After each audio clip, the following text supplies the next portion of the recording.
We start with Arizona School Superintendent Kathy Hoffman, back on the job after taking a 2.5-month maternity leave after the birth of her daughter, Clara.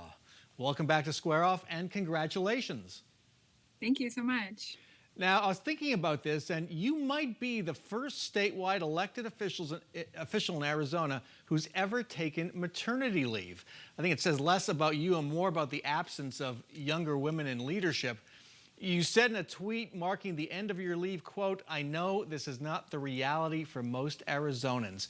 So can you tell us, what is the reality for state employees? How much paid maternity or paternity leave are they allowed? For paid leave, typically none. So this includes all of our teachers and educators statewide. This was an issue I was passionate about even before having my own daughter, that our teachers and educators, many of whom are parents themselves, do not have any paid leave benefit. So I am even more passionate about this after going through the experience with my husband. And as a state employee, is there any leave allowance for that? There's no pay. That you can take leave, just FMLA covers that. You can take up to 12 weeks under FMLA, but there is no allowance for anyone to receive pay during that time. Interesting. It's pretty hard for lots of folks to do that. That's a long time off without a paycheck. Well, let's get back to business. You return to work with just 13 work days until a March 1st deadline to raise the school's spending limit. If that isn't done, more than $1 billion in cuts could take effect April 1st. It can get kind of complicated, this subject, so I'll ask you to explain as concisely as you can why schools are in this fix. Well, this is due to a law that was passed back in 1980, so about 40 years ago, when Arizona looked completely different than it does today. Back before there were even charter schools in Arizona, the spending cap was put into law. So this is a very antiquated law. And so we are now hitting this spending cap limit. And if the legislature does not take any action by March 1st, which is in just 2 short weeks, then what will ultimately happen is over $1 billion will get cut from our public schools, all of our district schools statewide, which will ultimately result in school closures, staff layoffs, cut programs. This is an extremely serious, urgent issue.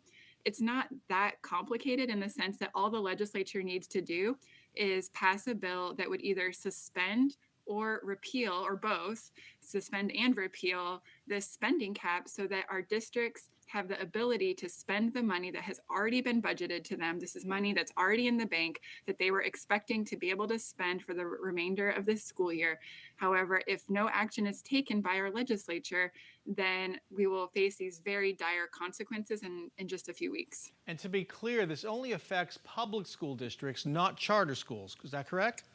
That's correct, and that's only because charter schools did not exist back in 1980 when this law was passed. Interesting. So Governor Doug Ducey is staying out of it, publicly at least. He said last week, quote, "This is a legislative responsibility, and we have some time." Why do you think the governor has no sense of urgency here? Honestly, it baffles me because this is an extremely serious situation that will impact all of our communities statewide, especially in rural parts of the state where the local economy really depends on the jobs of our school districts. And so, to me, it seems like he's not taking this issue as seriously as he should be. And when I even, look no further than his Twitter, he's been meeting with parents from Rhode Island, from the East Coast, rather than meeting with parents and teachers here locally. So I'm kind of confused where his priorities are when, to me, this is an issue that will impact our families and our economies in every part of the state. No district would be left untouched. Every single district is already they're being forced to have these conversations already about where those cuts would be made in the coming weeks. And it appears the governor and some Republican lawmakers want to tie the resolution of this to the governor's tax cut, which is being held up by a fight over Prop 208. And here's where it gets really into the weeds. But it appears the tax cut plays a role in settling this. Well, they're making this a political issue. They're trying to have political gain by tying it to things like Prop 208 or the privatization of our public school system. But really, we need a clean cut solution. The Democrats have already proposed 3 bills that have not yet been assigned to committee.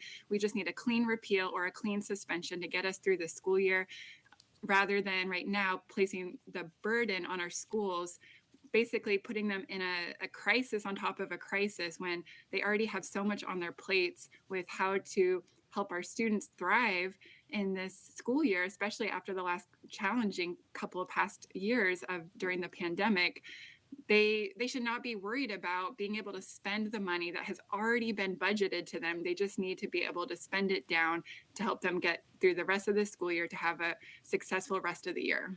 And I should point out a 2/3 vote of the legislature is required to solve this problem. Let's move on now to the Republican culture wars being fought in the classroom. Legislation could ban certain books, might chill how the subject of race is taught in schools, and could force teachers to snitch on students who confide in them, say, on the subject of gender identity. These bills carry the threat of lawsuits or fines. What is your reaction to all this? It's so frustrating and disappointing because really these are all distractions from the real issues facing our schools. And it's making the teaching profession even less attractive when Arizona's already facing a dire teacher shortage. We have a mental health crisis for our students. We have bus driver shortages. We should be focused on how can we bring in the new talent, the next generation of educators, and make the teaching profession more attractive to the future teachers. Instead, we're focused on what they're focused on is punishing teachers and these culture war issues that ultimately only a small percentage of Arizonans care about. What Arizonans really care about is having high quality education in our schools. And this is a major distraction from what really matters. A conservative columnist, Bob Robb of the Arizona Republic, chimed in. He said, let's not make teachers' lives even more miserable. What would you say to parents who seem to believe they have no access to their child's teacher or classroom?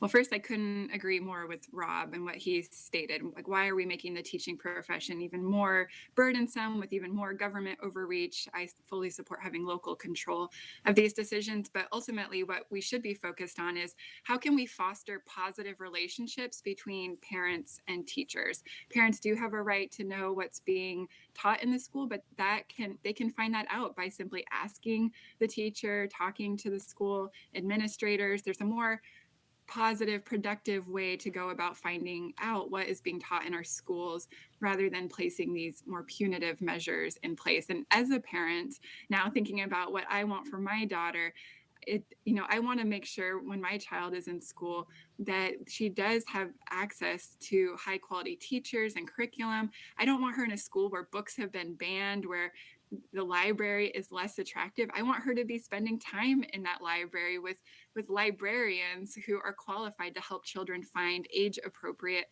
materials. I'd much rather she be doing that than spending her time on TikTok. And how concerned are you about teacher burnout? There's evidence that's happening. What do you see? I'm very concerned about teacher burnout as well as principals, the leaders of our schools, district superintendents as well.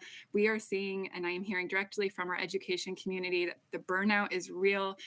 Part of why that is because even in the recent months, with the most recent peak of the Omicron variant during this COVID pandemic, that teachers are working overtime to cover other classes when a colleague is out sick or taking care of a sick child, perhaps. When with so many people out and having all these absences, everyone is working overtime in terms of also helping students to meet their academic and mental health needs.